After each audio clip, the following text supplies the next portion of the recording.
tudo bem? Bem-vindos à segunda parte da nossa aula sobre poderes do empregador. Na primeira parte, a gente já conversou sobre o poder diretivo e o seu viés. Primeiro, que é o poder de organização ou poder regulamentar. Em outras palavras, o poder que o empregador tem de determinar condutas para os seus empregados. O que os empregados fazem e como fazem pode ser imposto pelo empregador sob a proteção, sob a justificativa desse poder de organização.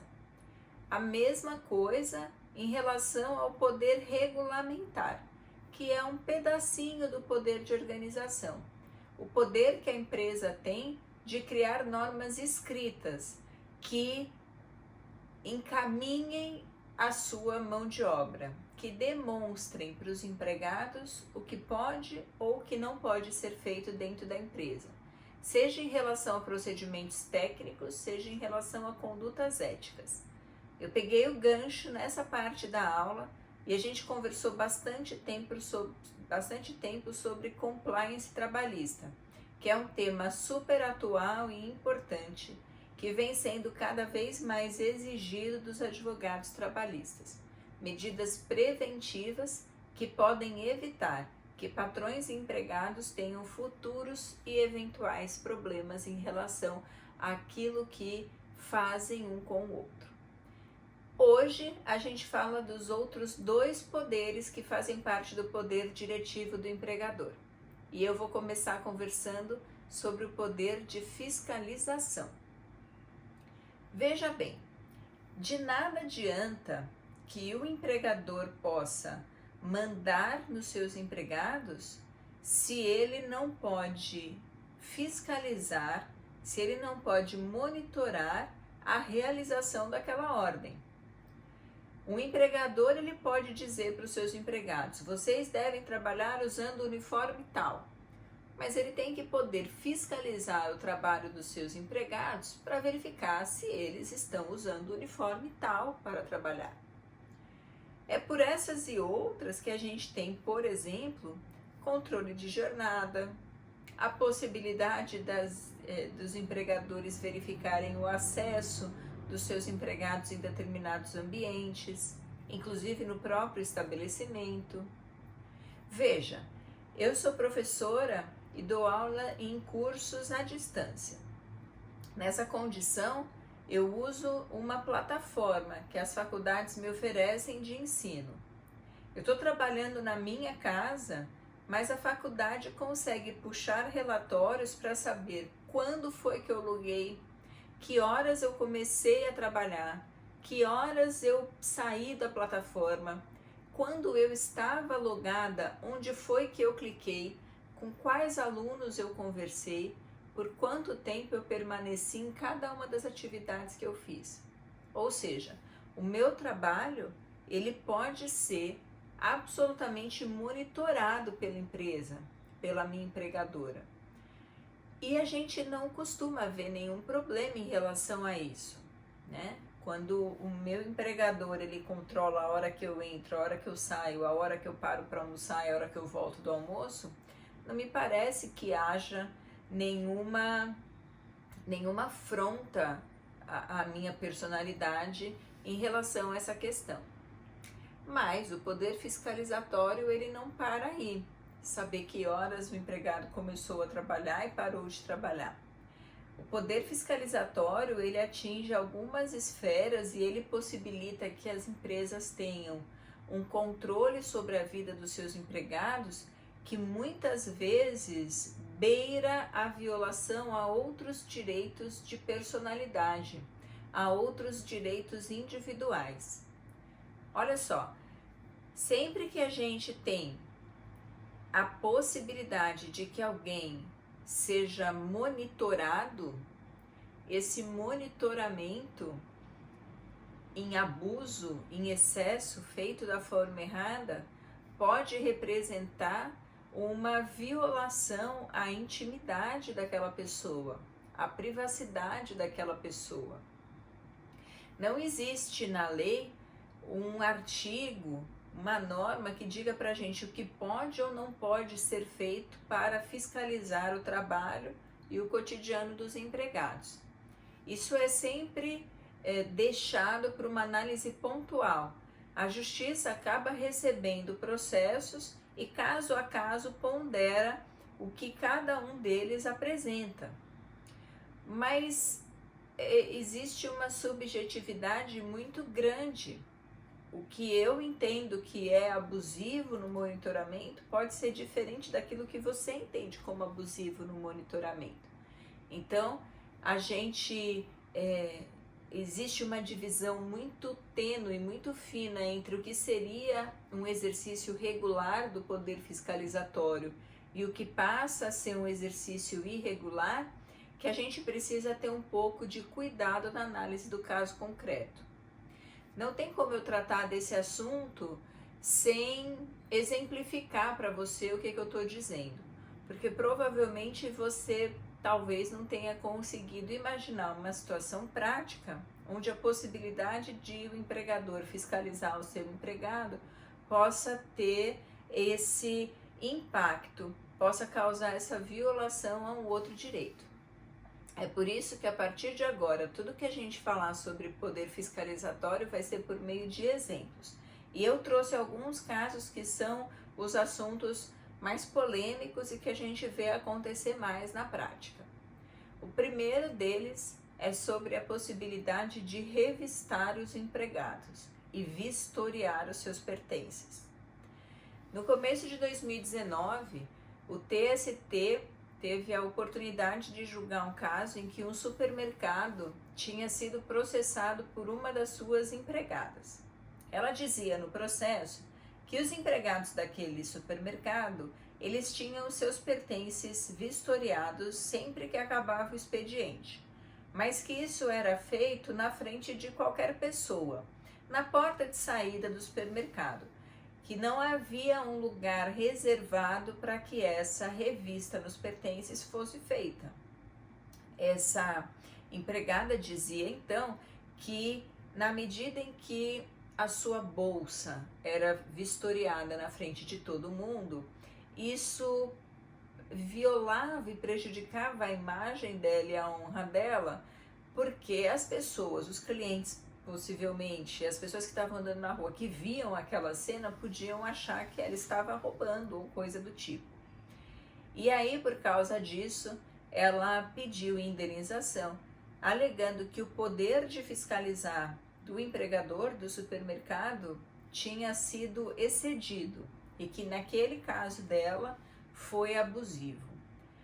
Ela ganhou a indenização em primeira instância e o tribunal do estado dela fez uma análise no mesmo sentido da sentença, dizendo que entre a possibilidade do supermercado revistar os seus pertences e a garantia dela de preservação da sua imagem e da sua honra, deveria prevalecer essa garantia individual, porque tem uma força maior, tem uma importância maior.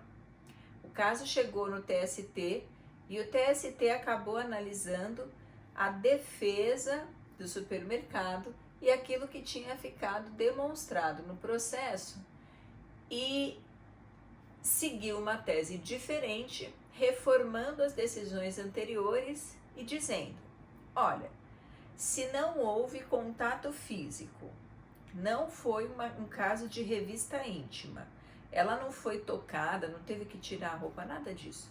Só a bolsa dela foi vistoriada, foi avaliada, foi revistada quando ela saiu, quando acabou o expediente dela. Ainda que o supermercado não tivesse estrutura para fazer isso num local reservado, isso é um fato que por si só não gera dano moral, especialmente porque não era só ela, mas todos os empregados daquele turno. Sempre que o turno acabava, os empregados saíam do supermercado, abriam a bolsa, mostravam para o segurança, a segurança via a bolsa, eles iam embora. E aí o tribunal então consolidou a tese de que vistoriar os pertences, sem jogar as coisas no chão, sem que haja revista pessoal e íntima dos empregados e sem que haja nenhuma conduta agressiva ou vexatória por parte do responsável pela vistoria, não configura dano moral, na medida em que não é um ilícito, não é uma irregularidade ou um abuso do direito de fiscalizar. É exercício regular do poder fiscalizatório do empregador. Acontece que o mesmo TST já tinha se manifestado há um tempo atrás num outro processo que aparentemente tratava de um caso muito parecido. Esse é um caso que também é bem emblemático e, ao contrário daquele do supermercado, não foi a análise de um processo individual, não era um empregado brigando contra uma empresa, mas o Ministério Público do Trabalho processando uma empresa, no caso a Centauro. O Ministério Público do Trabalho recebeu uma série de denúncias informando que a Centauro e muitas das unidades da Centauro tinham o hábito de fazer revista nos pertences dos empregados sempre que acabava o turno, sempre que acabava o expediente, mas que eles também precisavam levantar a roupa, baixar a roupa para provar que não estavam levando nada da loja, nenhum material da loja. E como a gente percebe, apesar da gente continuar falando de revista e vistoriar pertences, o caso parece que foi um pouquinho diferente, na medida em que tinha essa questão de, segundo o processo, uma truculência na análise do material, dos pertences, e também essa necessidade da pessoa tirar a roupa, se despir para que vissem se não estavam levando, para que os seguranças vissem se eles não estavam levando nada. O Ministério Público do Trabalho entrou com uma ação civil pública contra a Centauro e o TST, quando analisou essa questão, disse que de fato isso era um abuso do poder fiscalizatório.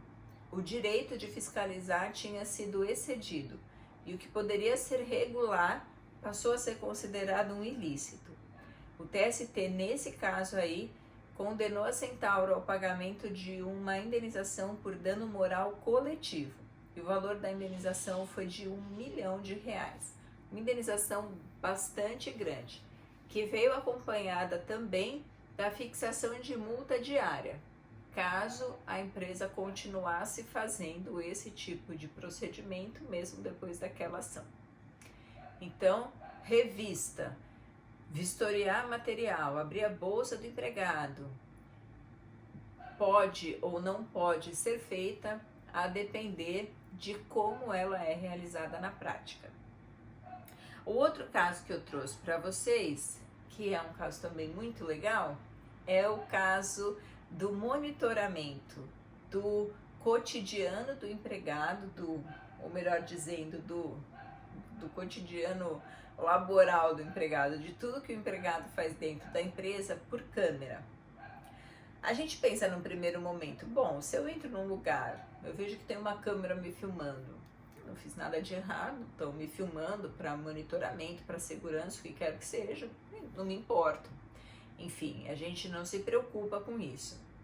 Mas e se você trabalha num lugar e fica sendo filmado o tempo todo que você está lá dentro sem saber? Isso aconteceu na sede administrativa do Corinthians. E o Corinthians foi processado por uma das suas empregadas. Ela disse na ação que soube, muito tempo depois da sua contratação, que espalhado pelo clube, pela sede, tinha um monte de câmeras escondidas e que ela era filmada o tempo todo.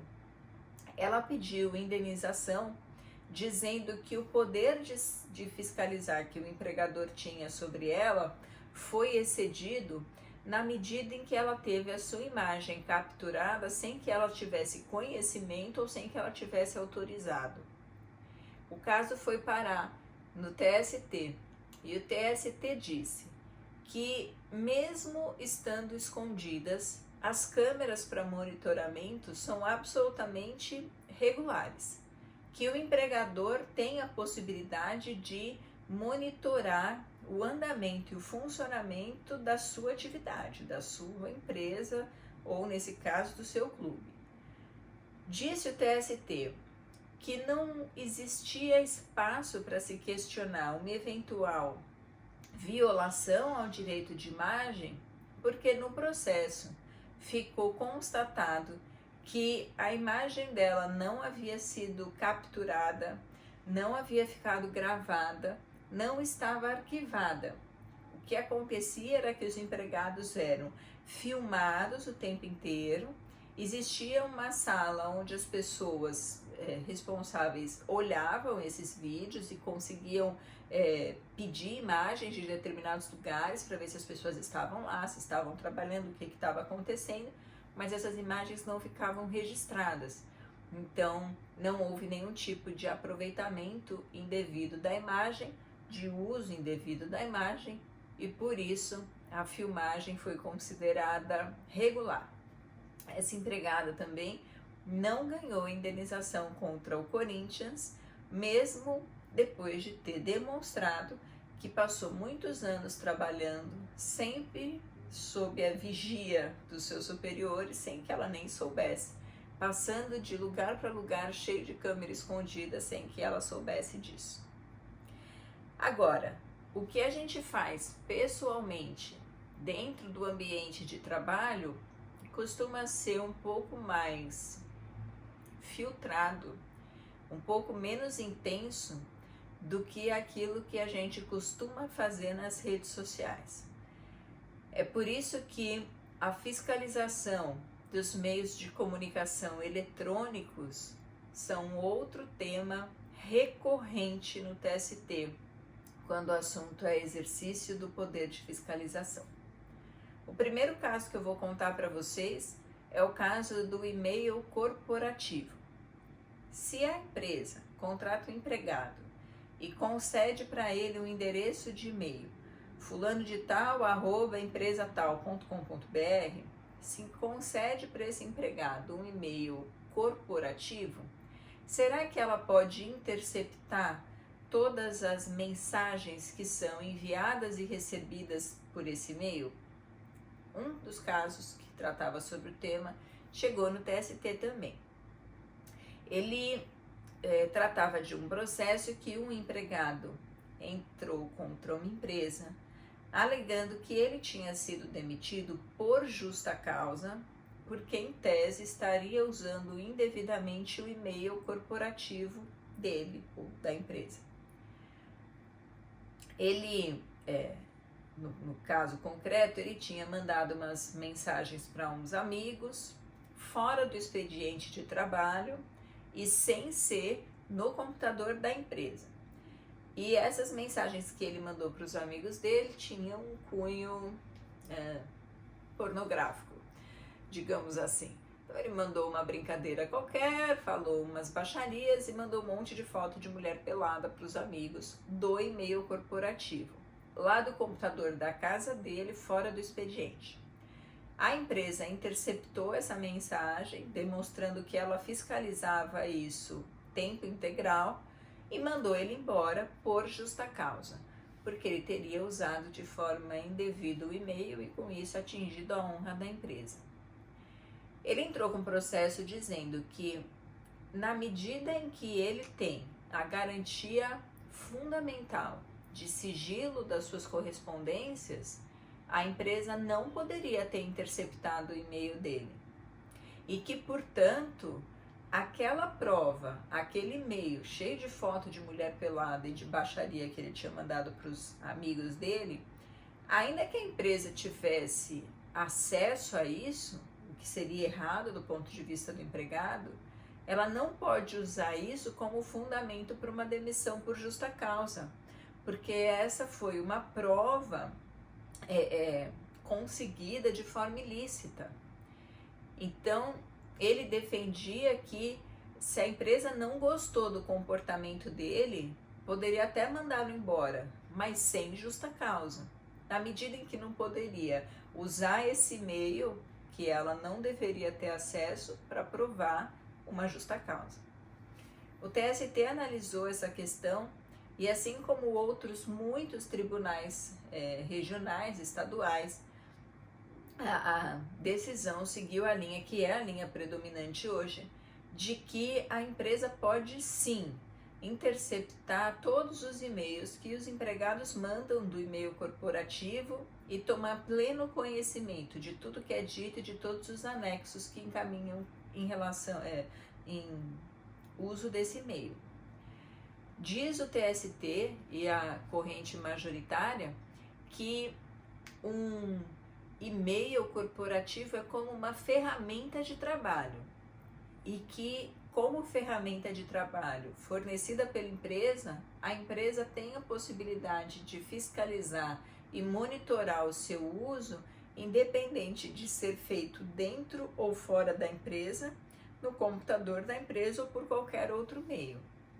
A justa causa nesse caso aí de uso indevido do e-mail da empresa foi mantida. O empregado perdeu a ação porque considerou-se válido o e-mail que a empresa tinha juntado nos autos para provar que houve a justa causa. Um assunto um pouquinho mais conturbado, que tem menos, como eu posso dizer, que tem uma linha de julgamento menos firme, né, que tem teses menos consolidadas, é em relação ao monitoramento de redes sociais. Porque o que o empregado fala no e-mail corporativo parece razoável que a empresa possa controlar. Mas e o que o empregado fala nas suas próprias redes sociais? Será que a empresa pode monitorar? E será que a empresa, se achar alguma coisa que não lhe agrada nessa fiscalização, pode penalizar o seu empregado? Algumas ações dessas já correm no tribunal, não é difícil da gente ver casos em que as empresas e os empregados têm problemas em relação à postagem de Facebook, a postagem em LinkedIn, que é uma rede profissional que também possibilita esse tipo de problema, WhatsApp, enfim.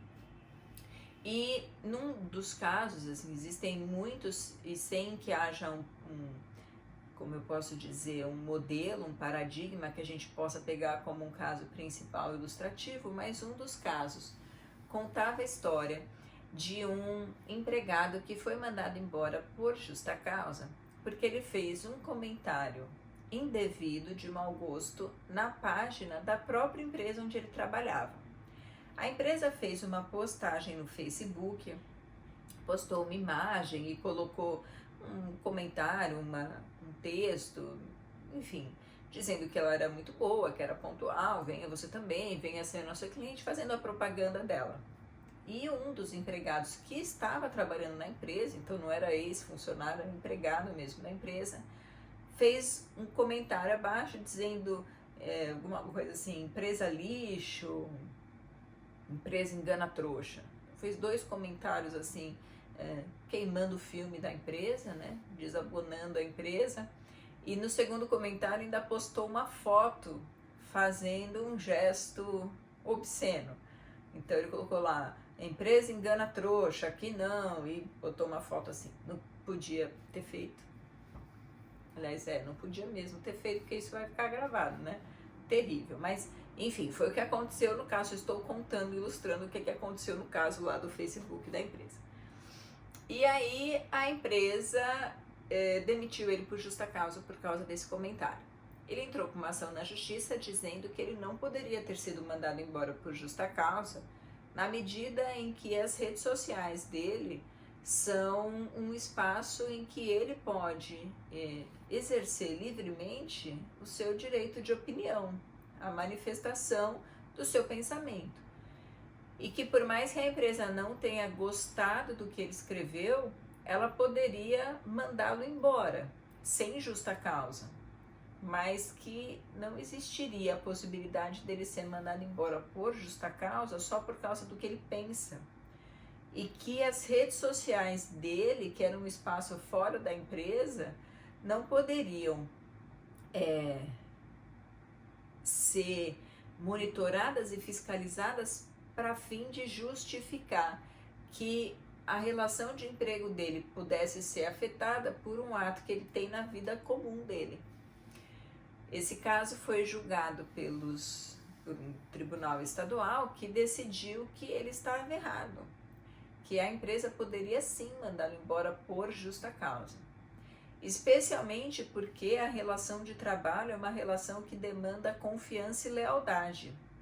A relação de emprego, ela tem que ter entre patrão e empregado uma harmonia mínima para que ela possa se manter. E que quando um empregado fere a honra da sua empresa, fere a imagem da sua empresa, ele comete ato que é passível de ser punido por justa causa.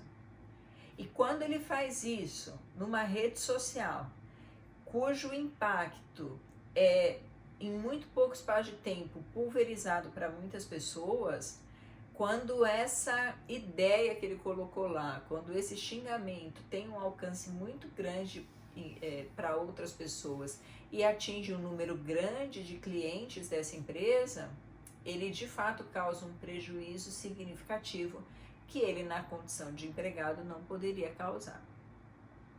Um caso parecido com esse foi o de um empregado de uma empresa que não fez um comentário no Facebook, mas a empresa tinha participado de uma entrevista. Então era também uma empresa de construção civil e tinha uma revista especializada que fez uma pequena reportagem sobre alguma coisa, que eu não sei o que, dessa empresa de construção civil. E quando a gente lê reportagem em site, vocês talvez devem já ter prestado atenção nisso, fica a reportagem no site, embaixo tem um espaço para comentários dessa reportagem. Esse empregado fez um comentário aí. Na reportagem que saiu nessa revista eletrônica, embaixo tinha a possibilidade de comentar e ele comentou. A reportagem enaltecia a empresa e ele falou que a empresa não era nada disso, que isso tudo que ela está falando é só o lado bom, mas que ela não pagava o reajuste que eles já tinham ganhado no sindicato e que a empresa estava devendo para os empregados, enfim. Fez um desabafo lá, uma lavação de roupa suja. E a empresa, assim que soube do comentário, mandou ele embora por justa causa. Ele entrou com uma ação dizendo que ele não poderia ser mandado embora por justa causa, porque ali ele era um leitor daquela revista que estava fazendo um comentário e não empregado da empresa. Ele não se identificou como empregado da empresa e que a empresa então não podia mandar ele embora pelo que ele pensava. Afinal de contas, ele tem a liberdade dele de pensamento e de manifestação. O tribunal, quando analisou esse caso, disse que ele estava errado, que a empresa poderia sim mandá-lo embora na medida em que ele fere a honra e a imagem da empresa. Mais um caso de demissão por um comentário numa reportagem e não nas redes sociais. Eu vou contar um caso que eu tive para vocês entenderem como é que isso pode acontecer na prática. Eu atendi uma vez uma empregada que foi mandada embora de uma determinada empresa. E junto com ela, outras tantas pessoas, outras tantas empregadas haviam sido demitidas na mesma oportunidade. Naquele caso, o que aconteceu foi o seguinte: uma empregada foi mandada embora, sei lá por que motivo, e assim que foi demitida, fez um post no Facebook dizendo que a empresa não era boa, que ela foi tratada mal, enfim. Uma lavação de roupa suja, um super desabafo lá no Facebook e fez lá uma postagem, textão no Facebook. Algumas empregadas que trabalhavam com ela e que continuavam na empresa comentaram: é isso mesmo, não pode deixar barato, o que é que eles pensam, enfim, fizeram um comentário. O empregador mandou embora todo mundo que comentou, dando apoio, convalidando aquela ideia. Até aí, me parece que, ok, que da mesma forma que os tribunais analisaram os outros dois casos que eu falei, pode ser que consiga se verificar que houve uma violação à imagem da empresa. Só que outras tantas pessoas, inclusive a minha cliente, foi mandada embora simplesmente porque curtiu o post daquela que foi demitida. E ela dizia para mim, mas escuta, eu não curti aquilo porque eu tô assinando embaixo tudo que ela disse. Eu curti porque ela trabalhou comigo muito tempo, porque eu vi que ela estava no momento que precisava de um apoio, foi fica bem, tamo junto. Em nenhum momento eu falei que a empresa era ruim ou nada disso, era mais uma forma de apoiar aquela pessoa que eu acho que estava precisando de um apoio, do que de maledizer a empresa. E eu devo confessar que eu nunca prestei muita atenção nas coisas que eu curtia, que eu deixava de curtir. Depois desse dia eu comecei a ficar mais atenta, porque de fato tem gente que pode ver uma postagem falando, fulano deu uma curtida aqui, então é porque ele tá pensando igual, ele assina embaixo. Enfim, essa minha cliente foi mandada embora porque deu um joinha no textão que a sua colega tinha colocado lá no Facebook. O caso não foi para frente, porque logo na primeira audiência a gente fez acordo. Mas é bom a gente comentar para pelo menos ilustrar como é que essa questão das redes sociais pode impactar a relação de emprego e impactar severamente, inclusive com essas situações mais drásticas que levam à demissão. E eu queria falar de um último caso com vocês, que eu também trouxe separado, que é um outro tipo de fiscalização. As empresas que fiscalizam o tempo de uso do banheiro pelos seus empregados. A gente pensa que é impossível que isso aconteça, porque é tão surreal você imaginar que exista um lugar em que as pessoas tenham o tempo de uso do banheiro controlado e fiscalizado, que parece que é uma coisa que não acontece jamais. Mas acontece bastante. Então, eu trouxe um caso que é um caso bem importante sobre isso, mas já quero fazer o alerta de que parece que eu trouxe uma situação que é muito fora do padrão e que vocês nunca mais vão ver nada parecido, mas é mais comum do que a gente pensa. Uma empregada processou uma empresa de telemarketing. Essa empresa, ela pagava um salário fixo para os seus empregados, mas também pagava um extra, um percentual que era variável de acordo com o desempenho que os empregados tinham. E esse desempenho era medido por diversos critérios. Então, a satisfação dos clientes com os quais você conversou, quanto tempo demora nas ligações, quantos problemas consegue resolver efetivamente, enfim, uma série de critérios. A sua assiduidade, se chega sempre na hora, se falta no trabalho ou não, enfim. Uma série de critérios e de fatores que influenciam na nota que esse funcionário tem. Quanto maior a nota, mais dinheiro eles recebiam, quanto menor a nota, menos dinheiro eles recebiam. Esse extra que eles recebiam era num valor bem significativo, que podia chegar até 70% do salário efetivo deles. Então, quando os empregados tinham um desempenho muito bom, podia quase dobrar o salário. Era uma gratificação muito relevante. E um dos critérios para se verificar quem tinha direito à gratificação nesse grau máximo ou não, era o tempo que os empregados passavam ou gastavam, segundo a empresa, no banheiro. Dizia a empresa que os empregados que passassem mais do que 5 minutos no banheiro por dia perdiam pontos nessa avaliação e nessa condição ganhariam menos dinheiro, uma remuneração, uma gratificação menor. Essa empregada entrou com processo na justiça dizendo que ela teve, portanto, a sua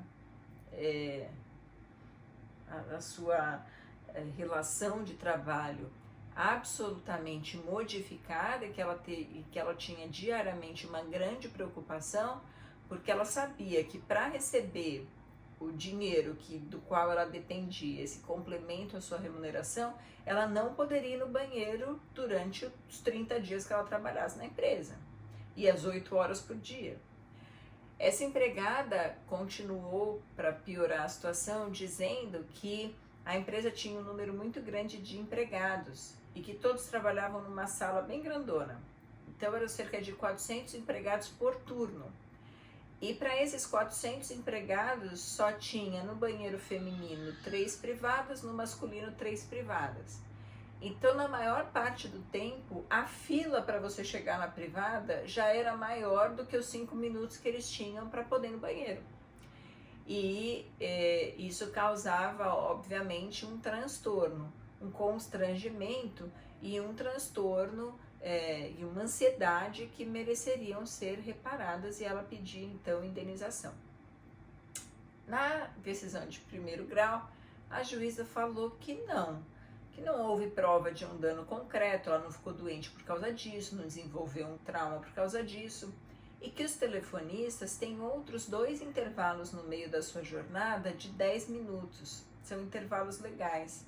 Então ela poderia ir no banheiro nesses intervalos de 10 minutos, que é para isso que serviria o intervalo dela. Não é para bater um papo, tomar um café, uma água e dar uma relaxada, é para fazer xixi e cocô que você tem esses 10 minutos. E que, além desses intervalos que a lei dava, a empresa ainda estava sendo legal de dar mais um intervalo de até 5 minutos para que os empregados, numa eventual necessidade, pudessem ir no banheiro. A sentença de primeiro grau, então, foi improcedente em relação a esse pedido. O caso foi para o Tribunal de Segunda Instância, o Tribunal de Segunda Instância acompanhou a sentença, dizendo que, de fato, não tinha razão nenhuma para que aquela indenização fosse concedida para a empregada. Ela levou o caso para o TST e só o TST, enfim, firmou a tese de que nenhuma empresa pode fiscalizar e controlar o tempo que os seus empregados levam para fazer as suas necessidades fisiológicas. Não dá para você imaginar que é exercício regular do poder de fiscalização a fiscalização do tempo que os seus empregados gastam no banheiro, porque isso viola fortemente a privacidade desses empregados. No TST, a decisão foi reformada e essa empregada ganhou uma indenização de R$10.000. Bom, esse último caso ilustra bem aquilo que eu disse no começo da explicação. Os casos concretos, eles trazem para a gente situações em que é difícil da gente estabelecer com certeza o que pode ou não ser feito pela empresa. O poder de fiscalizar, ele dá margem para uma enxurrada de ações judiciais, porque sempre vai ter quem diga que ele está sendo excessivo e sempre vai ter empresa que diz que pode controlar a vida dos seus empregados por força do poder de fiscalizar que tem. Há que se olhar caso a caso, mas como muitas situações já aconteceram, é sempre importante a gente pesquisar antes, para saber na atualidade como é que essa situação está sendo vista e analisada pelos tribunais. Agora que a gente acabou com o poder de fiscalização, eu vou falar do último poder do empregador, que é o poder punitivo, o poder disciplinar. O poder que o empregador tem de aplicar uma sanção a todos os empregados que não fizeram aquilo que lhes foi determinado. Porque o patrão determina uma conduta, olha para ver se essa conduta que ele determinou foi realizada da forma como ele determinou. Se não foi, ele tem que poder aplicar uma sanção. Não existe eficácia numa ordem se o seu descumprimento não gera uma sanção. Se a gente não falasse que quem deixar de usar cinto de segurança no carro vai tomar multa, as pessoas não usariam o cinto de segurança, como não usavam até muito pouco tempo atrás. Quando se dizia que era proibido fumar em ambientes fechados, todo mundo fumava, até o dia que se estabeleceu que caso fumasse, ia ser paga uma multa. Aí, porque há punição, todo mundo para de fumar. Então, veja, A punição é a forma que aquele que manda tem de coagir aqueles que são seus subordinados a fazerem o que precisa ser feito. É uma forma de exigir uma conduta mais firmemente. Ou você faz, ou eu vou te punir. Isso dá força para a ordem que se dá para os subordinados. De acordo com a CLT, o poder disciplinar, o poder punitivo, ele tem que ser feito de forma gradual, proporcional. Os empregadores, eles não podem aplicar uma pena muito severa para uma contravenção, para um ato errado do empregado muito leve. Assim como também não deveriam aplicar uma pena muito leve para um ato que tenha sido muito grave. Existem 3 instrumentos de sanção dentro do direito do trabalho: advertência, suspensão e demissão por justa causa. Nessa ordem de gravidade: advertência, a punição mais branda que existe; suspensão, uma punição mediana; e demissão por justa causa, uma punição severa. Sempre que a gente falar em aplicação de punição, na relação de trabalho, a gente tem que imaginar um desses 3 instrumentos. A advertência não tem previsão expressa na CLT, mas ela é uma forma de sanção utilizada e validada no direito do trabalho pelo costume, que é uma fonte do direito do trabalho. Essa advertência, ela pode ser verbal ou escrita. Via de regra, a gente, quando as empresas percebem a necessidade de dar uma maior importância para a advertência, a gente vê que ela acontece por escrito. E ela é basicamente uma folha de papel em que eu digo: o senhor fulano de tal fez tal coisa errada e está sendo advertido por mim na nota de hoje. Ponto, eu assino, fulano de tal assina e está tudo certo. Isso é uma advertência. Advertência é uma bronca, é uma chamada de atenção. É uma forma que o empregador tem de dizer: olha, você não está agindo como eu gostaria, por favor, retome a sua conduta regular. A suspensão não. A suspensão, ela já tem previsão na CLT e ela está lá no 474 da CLT. Ela é uma pena um pouquinho mais severa. Ela representa a possibilidade que o empregador tem de tirar do empregado a oportunidade de trabalhar. E com isso, tira dele também a possibilidade de receber salário por esses dias que não foram trabalhados. Na suspensão, eu tenho a situação em que o empregado que comete um ato irregular, ele é mandado para a casa dele por um determinado período. O empregador vai decidir a quantidade de dias, o tempo que vai durar essa suspensão, e durante esse tempo ele vai ficar sem receber seu salário. Então vamos supor que uma empresa suspenda o empregado que fez alguma coisa errada por 5 dias. O empregado vai ficar 5 dias na casa dele, mas não é 5 dias no cantinho da penitência com tudo garantido. Ele vai ficar sem trabalhar por 5 dias. No final daquele mês, quando for fechar a conta do salário dele, da remuneração, os 5 dias de suspensão vão ser descontados, como se aquele empregado tivesse faltado ao trabalho.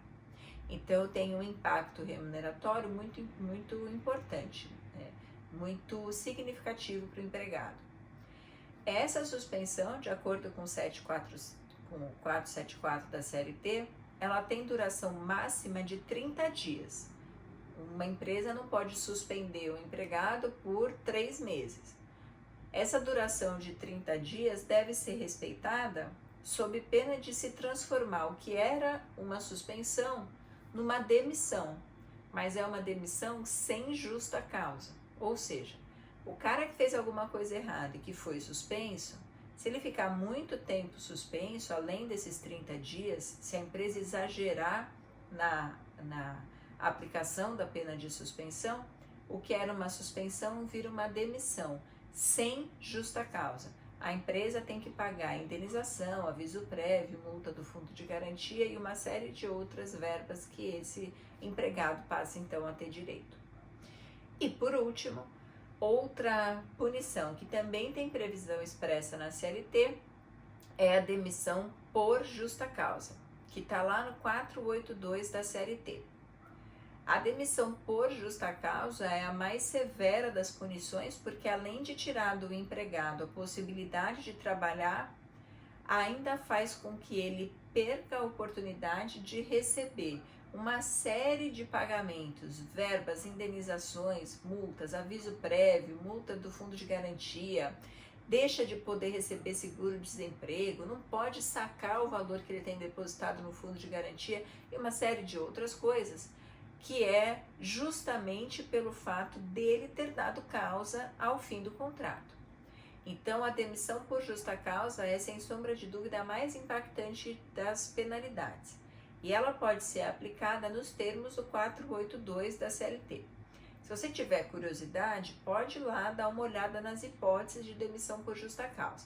Mas a gente ainda vai falar especificamente sobre ela quando a gente tratar da rescisão do contrato de trabalho.